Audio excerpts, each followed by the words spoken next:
I had a wonderful family, a wife, Gloria, and a 13-year-old daughter named Amanda. We lived in a private house that was originally my parents' country cottage. I decided to turn it into a full-fledged family home, expanding the property and installing all the necessary utilities. My passion was fishing and I was quite knowledgeable about it. I decided to combine my hobby with work, and opened a small store selling fishing gear.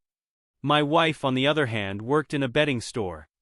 While I loved outdoor activities like fishing and spending time in nature, surprisingly my daughter Amanda shared these interests. We often went camping and fishing together. Amanda also helped me in the store, and I spent more time with her than with Gloria.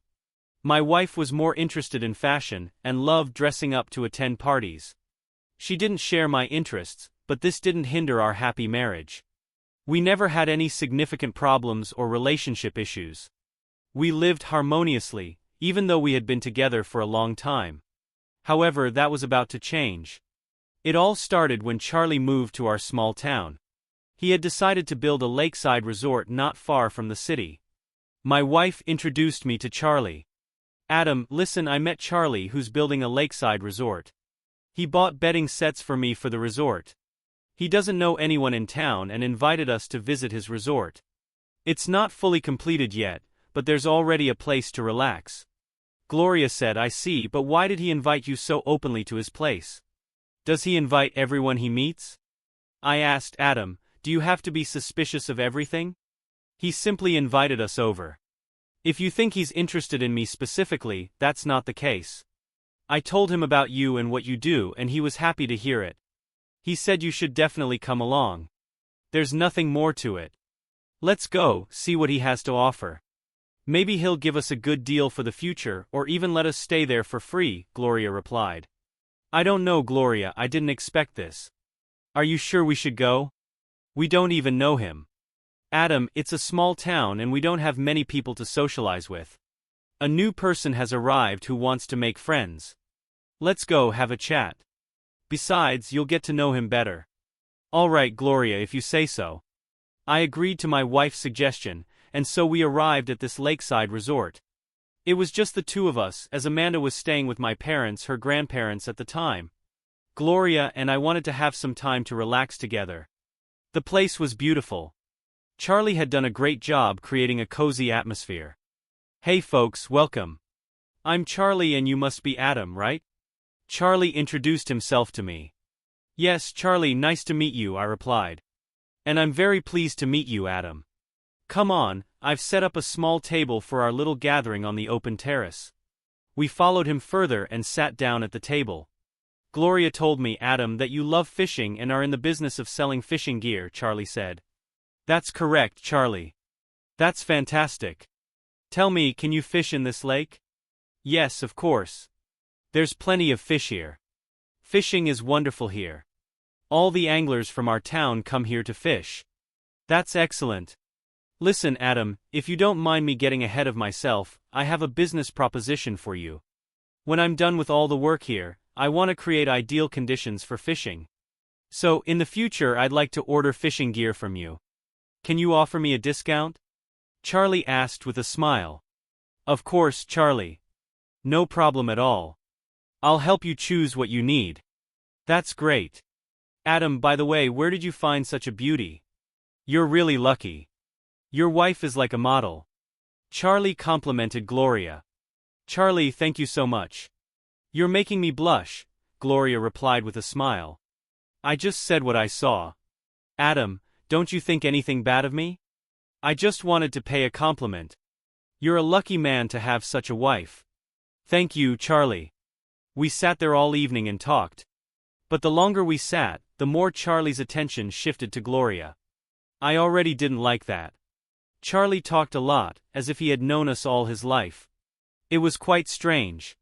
I usually avoided such people because behind their empty chatter often lurked something unpleasant. From Gloria's behavior, I could see that she was enjoying herself, and she seemed ready to stay here until the early hours of the morning. But I hurried her to leave and a taxi came to pick us up. Adam, you seemed strange towards the end of the evening. We were having such a good time. Did we really have to leave so abruptly? Gloria asked. Gloria, I didn't quite like that guy. He's too pushy and insincere. There's something shady about him, I replied. Adam, why are you being so suspicious of him? He just wanted us to have a good time. He invited us to his place, set the table and behaved decently. And you're overthinking it, Gloria said. Gloria, he especially wanted to impress you. He couldn't take his eyes off you, and by the end of the evening he was completely focused on you. You think I didn't notice? I retorted. I was just being more sociable than you. You sat there almost the whole evening in silence. He was trying to start a conversation and I just went along with it and we started talking, Gloria explained. Gloria, I can see that you liked him, but I'm not thrilled about this introduction. He's clearly hiding something. I think a person like him could set us up at any moment. I expressed my concerns. Adam, where's all this coming from? I don't even recognize you right now. Are you jealous of him? Gloria questioned. I simply don't like his excessive interest in you. First he invites you over to his place and then he sticks to you all evening. Adam, I never thought I'd see you so jealous. In all these years you've never been like this. I haven't been like this because there were never such situations. We didn't have people like him in our circle and I want to keep it that way. Don't be so hot-headed, Adam. You shouldn't doubt me first and foremost. Charlie just has a certain way of socializing. I believe he understands perfectly and won't make advances towards someone else's wife. And even if your wild suspicions are true, I would never agree to such a thing. But I still don't think that's the case. Don't be rude to him. After all, we've only just met. Gloria defended Charlie, but I felt something was amiss here. I found this person unpleasant. He talked too much and didn't inspire any trust. However, I decided not to make a scene because of him with Gloria. I resolved to try not to pay attention to it for now. After all, we had only just met. One day on a day off, Amanda and I went fishing. We returned home in the evening quite tired. But Gloria wasn't home. It was quite surprising. Usually, Gloria waited for us at home with dinner ready. And this time there were hardly any groceries in the fridge. I started calling Gloria, but she didn't answer the phone. This greatly worried me. I didn't know what to do. I tried calling Gloria again and again, but it was all in vain. It was very late and Gloria still wasn't home. I was going crazy. Our daughter had been asleep for a long time, and I sat in the kitchen, waiting for my wife to return. And then, in the middle of the night, Gloria came home. She was quite drunk. Gloria, what the hell do you think you're doing? Where have you been? I was about to call the police. Darling, please forgive me. Please, I completely lost track of time. My phone was in my bag and I didn't hear your calls. Why did you get so drunk? Where were you? Well, there's a story. Charlie called me and invited us to his place. You weren't home and I was bored. So, I decided to go to his place. I honestly didn't think I'd stay there so long. You were with that guy again? Without me. Why the hell did you go there alone? I told you, Adam. I was bored. You were fishing and I didn't want to distract you. I thought I'd just relax at his place. Gloria, we came back hungry and tired, and there was no food at home at all. Couldn't you at least have bought some groceries? Yes, darling, I know. It all happened so quickly and spontaneously that I completely lost my head. I was counting on coming back earlier and getting everything done, but I got delayed. Weren't you aware that it was already nighttime? Look at the time. How could you get so delayed? I wanted to leave earlier, but Charlie insisted and I kept strolling around. Then I looked at the time and was horrified. Didn't it occur to you even once to call me? At least to tell me where you were and that you were okay. Instead, you got drunk with that idiot while I was sitting here worrying. Honey, I'm really sorry. I realize it now. Please forgive me. Alright, undress and go to bed. We'll talk about this tomorrow. This situation made me even more convinced that this Charlie was a shady character, someone you couldn't trust. But after this incident, Charlie himself came to my store. Adam, hey. Listen, I came to apologize. It's my fault Gloria was delayed. I didn't realize you had such strict expectations. I don't want any conflict between us. You both are wonderful people and I want to be friends with you. I promise this won't happen again. Come over to my place with Gloria anytime. I'll always be happy to see you, but I'll understand if you send me away right now. A barely acquainted and pushy guy hanging out with your wife late into the night, that's not right. I'm sorry, Adam. Alright, Charlie, let's move on. We've already sorted things out with Gloria, but let's make sure this doesn't happen again. I completely agree with you. By the way, did I ever tell you that I want to buy some fishing gear? Can you put together sets for a few people and make sure there's a bit of everything, hooks, floats, or whatever is necessary? You know that lake better than anyone, and you can pick exactly what's needed. Don't worry about the cost. Just assemble what you think is necessary, and I'll pay whatever amount. Deal? Okay, Charlie, deal. I'll put together everything you need. I'll call you when your order is ready. Excellent, Adam. Thanks a lot. By the way, I got myself a motorboat. It has a pretty good engine. The boat is quite agile. Bring your whole family and we'll go for a ride. Alright, Charlie, it's a deal. Charlie's sudden kindness didn't completely convince me of his honesty. I still felt a hidden insincerity. Nevertheless, I decided to assemble the fishing gear for Charlie. Gloria went to visit her mom for a couple of days, and Amanda went to stay with my parents for a week. That day I accepted new goods into my store. Here was everything you needed to put together Charlie's order. I collected the order and started calling him, but he didn't answer. I thought that maybe I should talk to Charlie normally, and he wouldn't be as bad as I thought. I decided to take his order and bring it to him personally. At the same time, I grabbed a bottle of whiskey that I planned to drink with him. I hoped he was at his holiday complex now. It was late in the evening, and there was just an opportunity to relax. When I arrived, it was already quite dark. Usually there were already a lot of vacationers here, but today it was empty and quieter than ever. Perhaps it's just not working today, but I saw smoke coming from the yard. I went inside and saw that someone had been barbecuing here recently, so someone was here after all. I started searching and suddenly I heard voices. I approached the closed gazebo. The voices died down, but there was an incomprehensible rustling sound. I knocked on the door and immediately walked in to see Charlie fucking my wife. What? What the heck? I shouted in panic. Adam. You? How did you end up here? Wait. Calm down. Gloria answered frightened. Are you crazy bitches? Scum. No wonder I doubted you. Come here. I screamed and grabbed the stunned Charlie. I started beating the crap out of this freak. Then I rose to my feet.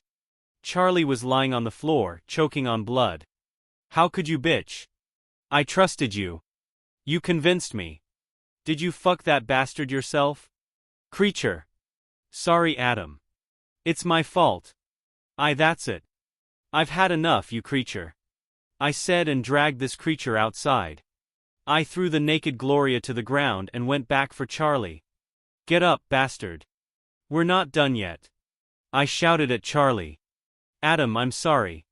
Adam, let's discuss everything. You're about to do something stupid that you'll regret later. A frightened Charlie spoke. Yes, I'm going to do something stupid. I just won't regret it. I said and pulled Charlie outside. I dragged these freaks to a motorboat, which I immediately noticed at the pier. I got the rope from the boat and tied those bastards to the boat. What are you planning, Adam? Please, no nonsense. We can resolve everything peacefully. Charlie wouldn't shut up. We will definitely decide everything now, but don't expect to get away with it. I said. Then I pulled the cord and started the boat engine. I rushed the boat forward and pulled those bastards with me. They screamed and begged to stop, but I was relentless. I continued to make circles on the boat, and these bastards fought against the water and choked on it. Then I turned sharply near the shore and these half-dead freaks, covered in bruises and abrasions, rolled out onto the shore. Adam, please let go. Gloria whined, coughing up water. Adam, please, no more. I made a terrible mistake. Sorry. I'm a bastard. I'm a bastard. I know it. Just don't do anything else. The creatures are daydreaming. I will chop you into pieces. I said furiously and grabbed the engine that had not yet been turned off. I tore the motor off its mounts and headed towards them. The motor blades were spinning at high speed near the heads of these bastards. They screamed and asked to stop. There was horror in their eyes. I froze for a moment and then threw the motor into the water. To hell with you creatures. I won't kill you. You deserve each other. I don't need your apologies or excuses. I just don't want to see you anymore. In exchange for my request, I will leave you alive. But mark my words. Now I have found the strength to stop. But if even one of you reptiles decides to take revenge on me or cross the road, I will do everything to make your life short and painful. Gloria, you will never come near me or Amanda again. You lost it all today. And don't you dare claim anything. For us you died today. And I don't recommend interfering with our family. Now live as you wish. I'm leaving. I said and left. I was broken. After my rage cooled, I felt empty. The pain of being betrayed by a loved one simply deprived me of all meaning. I divorced Gloria. She and Charlie were too scared of what I did to them. I expected that Charlie would certainly try to take revenge on me. But he had more serious problems. His complex was built with stolen money. This idiot stole a large sum of money from his former boss. This scam was exposed. And now Charlie went to prison for an impressive term. I heard after some time that he was killed there by his own cellmates. As for Gloria, she had an accident. The house in which she rented a room for a while caught fire. The fire destroyed the structure of the house and blocked the exit from the room. And there was no window in her room. She was burning alive there. This whole story ended rather sadly for these traitors. But it was the beginning of a new future for me. I stopped regretting the past. Now Samantha has appeared in my life. She was a cheerful woman who was able to bring me back to life. I began to rejoice again. Amanda liked Samantha too. Now we all went on nature and fishing trips together and never hurt each other. Story 2. Though there is no good way to find out that your wife is having an affair, some methods are worse than others. Learning of my wife's infidelity from my mother probably tops the list of embarrassing ways. It was an added humiliation that I didn't need. Before I married Darlene, my mother warned me against her and begged me to find a nice Italian girl to marry. I didn't listen to her. And now that she had proof that she was right, she didn't have to remind me of her warning. My name is Tony. I was picking up my 10-year-old son Arthur from my mother's house. She was crying. The last time I saw my mother cry was 10 years ago at my father's funeral. At first I thought my son was injured. But I saw him behind my mother, playing with the brand new iPhone I gave him for his birthday 2 days ago. Then I thought Darlene, my wife of 20 years, must have had a car accident. With tears forming in my eyes, I asked if Darlene was all right. My mother nodded yes. She motioned for me to sit down and asked my son to go play outside on the swing, taking his iPhone from him. After Darlene dropped off Arthur, he showed me his new iPhone. He had unknowingly recorded Darlene in the car on the way over. My mother then played a recording of my wife's phone call. My wife was making plans with a man named Scott to go away in a few days for a weekend in Las Vegas. She would tell me that it was a business trip and they would have a long weekend of fun. They would leave early Friday morning. She was now on the way to his house after she dropped off our son at her mother-in-law's, and Scott explained that he would meet her there in 30 minutes. She should use the key under the big planter to let herself in. She had hired Scott's attorney to file for her divorce from me. She and Scott bragged that when they returned from their trip, she would tell me the truth, claiming I had caused her harm and have me arrested for abuse. They laughed at how I was just a stupid, boring, clueless car salesman. Darlene said that soon I would be someone's new love interest in prison, and they laughed. Once I was in prison, Scott would move into my house, be with my wife on our bed, have my son call him Dad, and prevent me from ever seeing my son again. That was the end of the recording. My wife had no idea that her secret life was now revealed. At first, for just a moment, I thought it might be possible to reconcile if she stopped the affair right now. Then I realized that there was no hope for a happy ending. They weren't planning my divorce.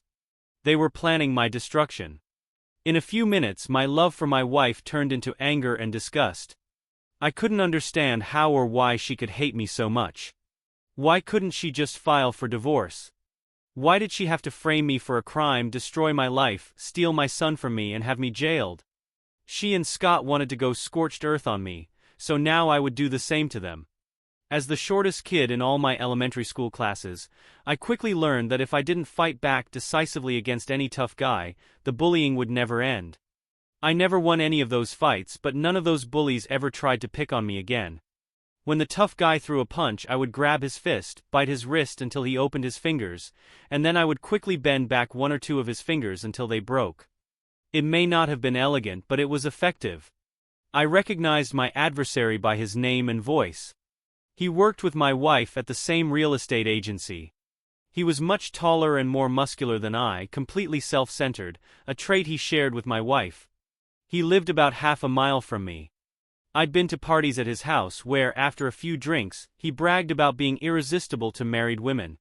After his recent medical procedure, he bragged that he had an injection to enhance himself. I thought he was too much of a joke to be a threat to my marriage and dismissed his bragging. That was a major error on my part. It wasn't that I trusted Scott. I trusted my wife.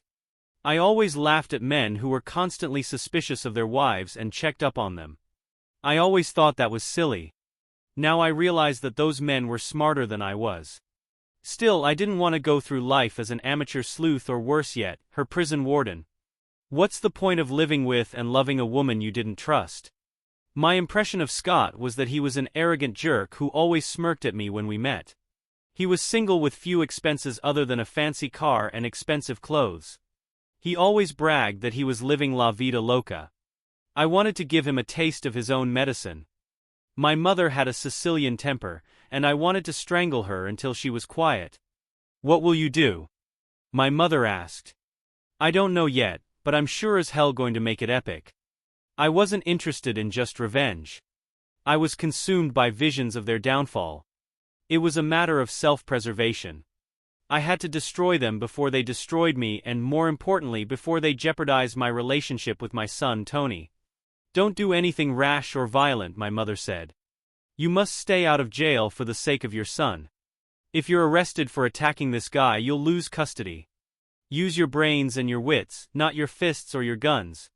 As I previously indicated, I'm not a tough guy. I don't have friends who are tough guys or special forces or Marines.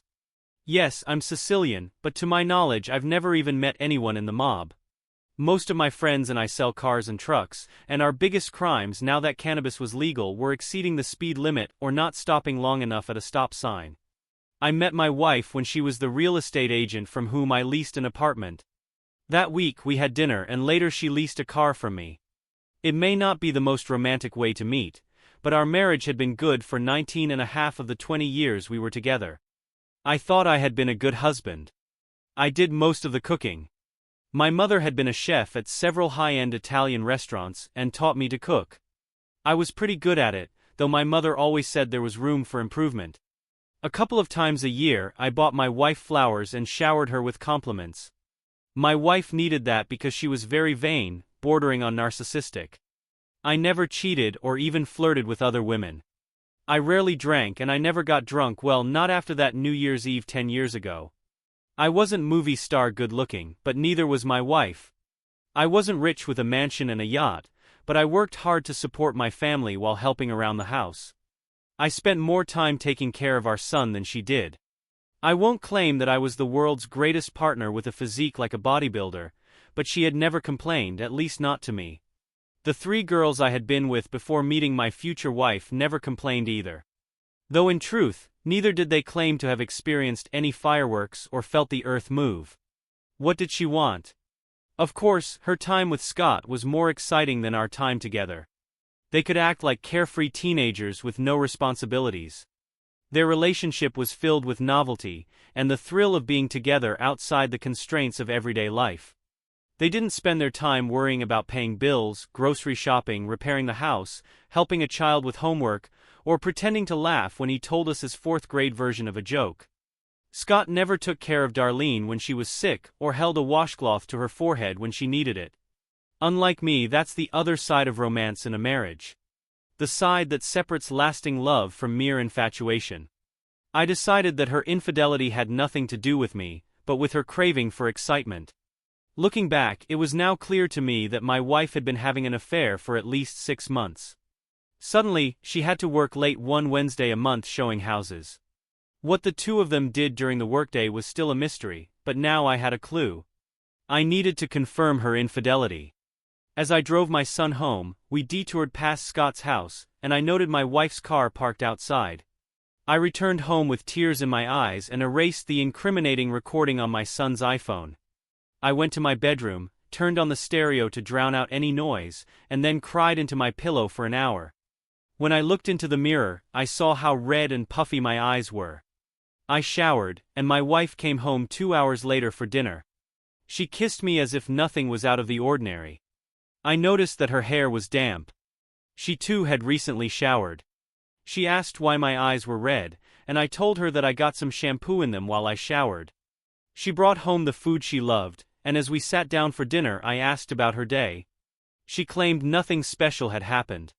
She showed some houses to a couple who she derisively labeled, looky-loose. When she asked me about my day, I shook my head in sadness and made up a story to try to painlessly teach her a lesson about the consequences of infidelity. I told her about a story I read on the internet about a man who found his wife cheating on him when he returned home early from work. Now he's in jail after he attacked his wife and her companion. His wife used to be beautiful, but now she was left with scars that would remind her of that fateful day. I guess he won't be able to approach any woman again without facing the consequences of his actions. It was exactly what he deserved. My wife was shocked. Why didn't he just file for divorce? She asked. I shook my head. No, I think he did the right thing. Maybe he'll go to jail for 6 months, but if there are any married men on the jury, he won't be convicted. She and her lover, however, will carry those scars for the rest of their lives. I think he was perfectly justified. If I were in his shoes, I'd have done the same thing. I took my wife's chin in my hands. You have such beautiful features, I said. My wife looked at me, surprised. However, I wouldn't have been so obvious. I wouldn't want to go to jail. I would have stalked them both, found an opportune time, and confronted them discreetly. Luckily for me, I'm married to a woman who's always been faithful to me. Isn't that right, dear? My wife rose from her chair a bit shaken and kissed me. Of course, dear. I'd never do anything like that. Then she went over to the liquor cabinet and poured herself a glass of Bailey's Irish Cream, drinking it down before pouring herself another. I took my wife's hand and told her how much I loved her. I expressed that if she cheated, it would destroy both me and our son. She swore that she never had and never would. I felt her lies cut deeper than betrayal itself. Good, I responded, because I would never want to harm you. I thought I had scared my wife straight and that she was smart enough to take the hint and end any inappropriate relationships, but she wasn't as bright as I had previously thought. She mentioned she would be attending a real estate symposium in Bakersfield for the weekend. I told her that was exciting, and I would enjoy spending the weekend with her there. That's not a good idea, she responded, explaining she would be in classes all day and too tired to spend time with me afterward, and besides, Bakersfield was completely boring with nothing for me to do while she was in class. She would leave at 11 a.m. on Friday from her office. I agreed and said I wouldn't go, and she seemed relieved. I remembered my mother's warning not to use any weapons and came up with a plan for revenge that I thought was a good one. I went to the basement and opened my gun safe, pushing aside my Colt 1911 .45 caliber pistol and the Beretta 9mm, which I had bought in the past few years and were registered with the state, leaving an unwanted trail leading back to me. Instead, I took out an ancient Browning .22 caliber pistol that I had inherited from my dad. Since it was from before gun sales were recorded, there was no record of the original purchase over 70 years ago that would trace back to me or my family. I put on latex gloves and disassembled it, wiping off any fingerprints from the pieces as well as the bullets in the magazine, then reassembled it. I disposed of the .22 caliber ammunition in a trash can a mile away from my home, ensuring there would be no evidence that I had ever owned one. Later I went to a hardware store at the other end of town and using cash bought zip ties large enough to restrain someone. Of course I wore a big hat and sunglasses in case of security cameras. My plan was simple but required some luck. I also called the Bakersfield Casino and Hotel as part of my alibi in case my plan went south. The next morning I watched Scott leave for work. Using the key he told my wife he hid in his planter, I entered his condo. I searched his computer for information about various travel plans. I figured that if he was leaving Friday afternoon, I barely had the window of opportunity one needed. He would probably be packed up Thursday night. I had to find a way to get into his suitcase, and since I had a key for my wife's car, I planned to disable his car so he would have to take hers. On Thursday night I went for a walk, driving a block from Scott's house to Puncture.